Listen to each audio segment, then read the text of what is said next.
Hello दोस्तों, आज हम एक्सप्लेन करने वाले हैं जबरदस्त एक्शन से भरपूर एक crime drama movie secret agent. तो इंतजार किस बात का, चलिए शुरू करते हैं। मिनिस्टर का बेटा ड्रग्स का इस्तेमाल करके लड़कियों को बहकाकर बड़ी बेरहमी से उनको मार डालता है, लेकिन एक सीक्रेट एजेंट सलीम उसको मार देता है। उसकी मौत के बाद सलीम कहीं गायब हो जाता है। स्टेट मिनिस्टर अपने बेटे का बदला लेने के लिए सलीम को पागलों की तरह ढूंढ रहा था, इसलिए सलीम ने इंडियन सीक्रेट फोर्स ज्वाइन कर ली थी। और एक दिन उसकी मुलाकात चीफ की बहन से होती है और वो उससे शादी कर लेता है। एक दिन उसकी बीवी सलीम से घूमने के लिए कहती है, लेकिन सीक्रेट फोर्स सलीम से कहती है घर से निकलना खतरे से खाली नहीं है, भूलो मत तुम एक सीक्रेट एजेंट हो। लेकिन मोहब्बत के आगे कहाँ किसी की चलती है। दिया सलीम के साथ घूमने निकल जाती है। स्टेट मिनिस्टर को सलीम का पता चल जाता है। वह उसकी बीवी को कुछ फोर्स के साथियों के साथ मार डालता है, लेकिन चीफ सलीम को जिंदा बचाकर उसकी मौत की झूठी खबर को फैला देता है और उसको अंडमान ले जाता है। चीफ सलीम से कहता है नया शहर है, नए लोग हैं, यहाँ शांति से रहना।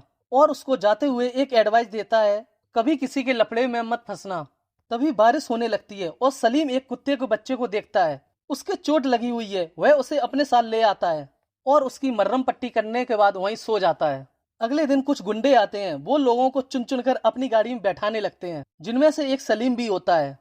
तभी दौड़ता हुआ वहां बर्मा आता है और उसकी गाड़ी में भी चढ़ जाता है। वो लोग एक बूढ़े आदमी को किडनैप करके अपने बॉस डाली के पास ले जाते हैं। उनका बॉस डाली एक आदमी से कहता है, 3 ट्रक लेने के लिए तुमने मुझसे रुपए उधार लिए थे, तुमने पैसे वापस नहीं किए, इसलिए मेरे आदमी तुम्हारे 2 ट्रक उठा लाए। वो आदमी उससे कहता है, एक ही ट्रक बचा है जिससे मेरा घर चलता है, और फिर मैं आपको असल से ज्यादा तो ब्याज दे चुका हूँ। लेकिन डाली उसके तीसरे ट्रक के भी कागज अपने पास रख लेता है। डाली उससे कहता है, 6 महीने पहले तुमने गारंटर बनकर अपने दोस्त को 6 लाख रुपए दिलवाए थे। तभी बूढ़ा आदमी उसको बताता है, मुझे नहीं पता था वो रुपए लेकर भाग जाएगा, मैं किसी भी तरह तुम्हारे रुपए वापस कर दूंगा। डाली उससे कहता है, तुम्हारी प्रॉब्लम का मेरे पास एक अच्छा सॉल्यूशन है। सरकारी नौकरी है तुम्हारी, ड्यूटी करते हुए अगर तुम्हारी मौत हो जाती है तो 15 लाख रुपए मिलेंगे। और वो उसे जहर वाली कॉफी पिला देता है।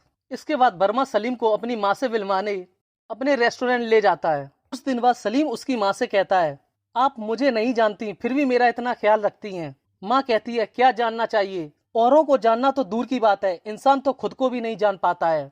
इसके बाद सलीम कुत्ते के बच्चे को रस्सी से बांधकर स्टोर में कुछ खरीदने के लिए चला जाता है और वापस आकर देखता है एक लड़की सौम्या कुत्ते की रस्सी को खोल देती है। तभी उसकी छोटी बहन आ जाती है और उससे कहती है, हमारा कुत्ता मिल गया। वो लोग उस कुत्ते को अपने साथ घर ले जाते हैं। एक दिन बर्मा सलीम को एक कंपनी में नौकरी दिलवाने के लिए ले जाता है। उसके बाद रास्ते में पुलिस बर्मा को पकड़कर गाड़ी के कागज दिखाने के लिए कहती है, लेकिन बर्मा उससे कहता है, तुम मुझे नहीं जानते, मैं डाली का आदमी हूँ। तभी सीन थाने शिफ्ट होता है, जहाँ सौम्या डाली के खिलाफ स्कूटर चोरी होने की रिपोर्ट लिखाने आती है। तभी डीएसपी वहाँ आ जाता है और उससे कहता है, तुम तो इससे पहले भी यहाँ कुत्ते के बच्चे की गुम होने की रिपोर्ट लिखाने आई थी। इधर एक आदमी स्टेट मिनिस्टर को बताता है, जिसने आपके बेटे को मारा था वो एक सीक्रेट एजेंट है और अभी भी जिंदा है।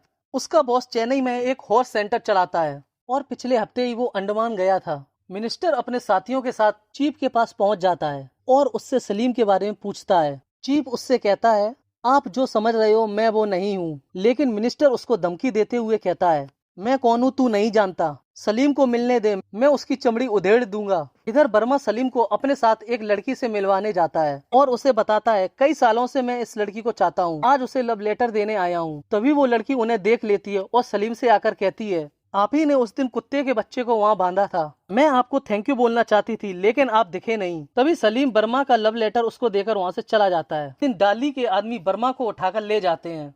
सलीम उसे ढूंढते हुए रेस्टोरेंट पहुँचता है और देखता है वहाँ सब कुछ टूटा फूटा डला है और बर्मा के माँ बाप भी घायल हैं। माँ उसे बताती है, डाली के आदमी बर्मा को पूछते हुए आए थे, उन्होंने ही हमें मारा है और रेस्टोरेंट की ऐसी हालत कर दी है, पता नहीं बर्मा का डाली से क्या लेना देना है।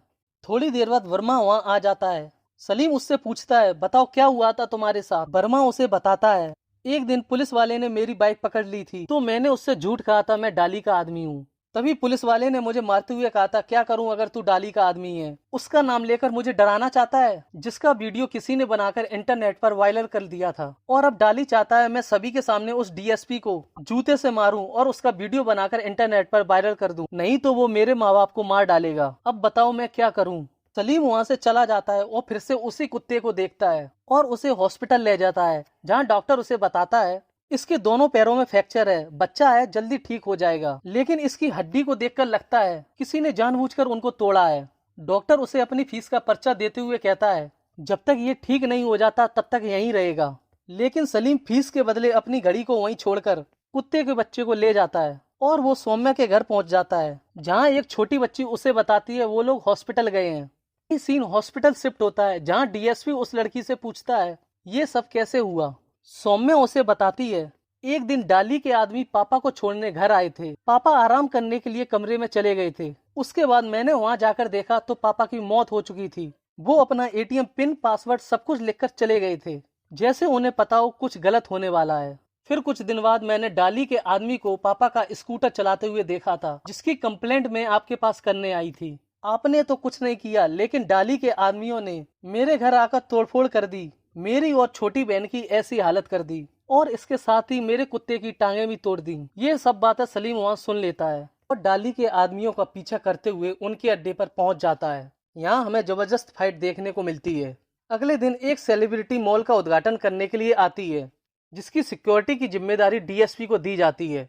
इधर डाली के आदमी बर्मा को उठाकर डीएसपी को पीटने के लिए मॉल ले आते हैं। डाली का आदमी उसे बताता है कल रात से अपना कोई भी आदमी फोन नहीं उठा रहा है, पता नहीं क्यों।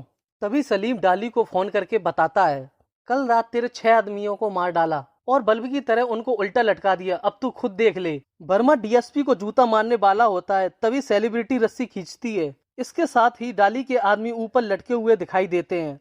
डाली जाकर देखता है उनमें सिर्फ बॉबी असली है, बाकी सब पुतले हैं। कैप्टन चीफ को फोन करके पूछता है क्या सलीम जिंदा है। चीफ उसे बताता है नहीं, मेरे आंखों के सामने ही ब्लास्ट हुआ था जिसमें सलीम मारा गया था। तभी कैप्टन उसे बताता है कल रात मैंने अंडमान के मॉल वाली न्यूज को देखा था।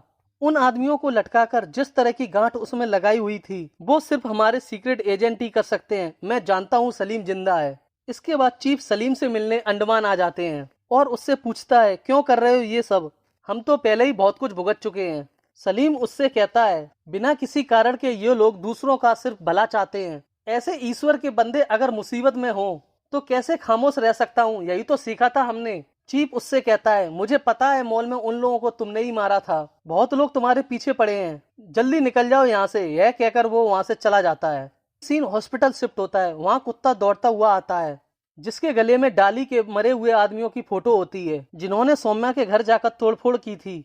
यह देखकर सौम्या खुश हो जाती है और सलीम से मिलने एक कैफे आती है। सौम्या उसे बताती है पापा के जाने के बाद हम लोग आज तक ठीक से सो नहीं पाए थे, एक डर सा लगा रहता था, पर अब वो भी चला गया है। आप ही हैं वो इंसान जिसने ये सब किया है, मैं तो आपके बारे में कुछ भी नहीं जानती हूँ।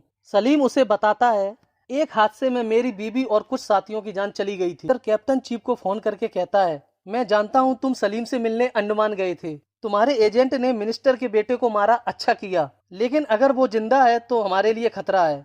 मरा हुआ एजेंट अगर जिंदा निकला तो हमारे आज तक के सारे मिशंस फेक माने जाएंगे। और कैप्टन उसे सलीम को मारने का ऑर्डर दे देता है। कुछ दिन बाद डाली पता लगाने लगता है कि उसके आदमियों को किसने मारा था। एक दिन डाली के आदमियों को बॉबी के कपड़ों में से उसी डॉक्टर का बिल मिल जाता है जो सलीम ने बॉबी को पीटते हुए उसके मुंह में डाल दिया था। तभी वहाँ सलीम आ जाता है और फिर से फाइट होने लगती है। इसके बाद सलीम सौम्या के घर जाता है और वहाँ उसे एक लेटर मिलता है जिसमें लिखा होता है अगर सौम्या और उसकी बहन को जिंदा देखना चाहते हो तो उसी मॉल में पहुंच जाओ। मॉल पहुंच जाता है और डाली उससे कहता है हम पहली बार मिले हैं, लेकिन तुमसे मिलकर बहुत मजा आया। वो सलीम को उस कुत्ते के साथ उल्टा लटका देता है। तभी बर्मा आकर वहाँ से सलीम को निकाल लेता है और उसे एक नाव में बैठाकर छोड़ आता है। डाली के आदमी उसका पीछा करते हुए बर्मा को पकड़ लेते हैं और बर्मा को बुरी तरह से पीटने लगते हैं। तभी सलीम वहाँ आ जाता है और डाली को पीटकर अधमरा कर देता है और उससे कहता है लोन देने का फैमिली बिजनेस है तुम्हारा, अच्छा काम कर रहे हो। एक वीडियो देखकर बहुत भड़क गया था तू, चल अब एक वीडियो मैं तुझे दिखाता हूँ। उस वीडियो में डाली के आदमी सलीम के कहने पर डाली का नाम लेकर उसी आदमी के दोनों ट्रक के साथ ब्याज के रुपए भी वापस कर देता है, जिसको डाली ने लोन देने के बाद छीन लिए थे। इससे वो आदमी और उसकी बेटी दोनों बहुत खुश हो जाते हैं। तभी वहाँ डाली के आदमी आ जाते हैं और उसे बताते हैं उस रात सलीम ने हमें मारा नहीं था बल्कि जिंदा छोड़ दिया था। सलीम उससे कहता है खलनायक नहीं मरना चाहिए बल्कि बुराई मरनी चाहिए। जहाँ बुराई को दफनाया जाता है वहीं से अच्छाई के फूल खिलते हैं। तभी चीफ सलीम को गोली मार देता है। तभी लोग रोने लगते हैं। मिनिस्टर का आदमी उसे बताता है खबर पक्की, यस सीक्रेट एजेंट मारा गया है। मिनिस्टर उससे कहता है तूने खुद देखा है क्या? नहीं ना, जिंदगी और मौत का खेल उसके लिए नया नहीं है, ना वो इतनी जल्दी मरेगा और ना ही मैं उसे जीने दूंगा। मेरे बेटी की मौत का बदला मैं उससे लेकर रहूंगा। चीफ सलीम की डेड बॉडी को अपने साथ ले जाता है। तभी कैप्टन का उसे फोन आता है। वो बताता है बाहर की दुनिया मानती है सलीम सच में मर गया है, लेकिन हमने जैसा प्लान बनाया था ठीक वैसा ही हुआ। तभी सलीम को चीफ के साथ हम लोग फिर से एक बार जिंदा देखते हैं और फिल्म यहाँ खत्म हो जाती है। इसके साथ ही मूवी के लास्ट में सीक्रेट एजेंट के पार्ट 2 की खबर देखने को मिलती है, जो बहुत ही जल्द हमें थिएटर में देखने को मिलेगी। तब तक के लिए हमारे वीडियो को लाइक करें, कमेंट करें और हाँ, हमारे चैनल को सब्सक्राइब करना बिल्कुल ना भूलें।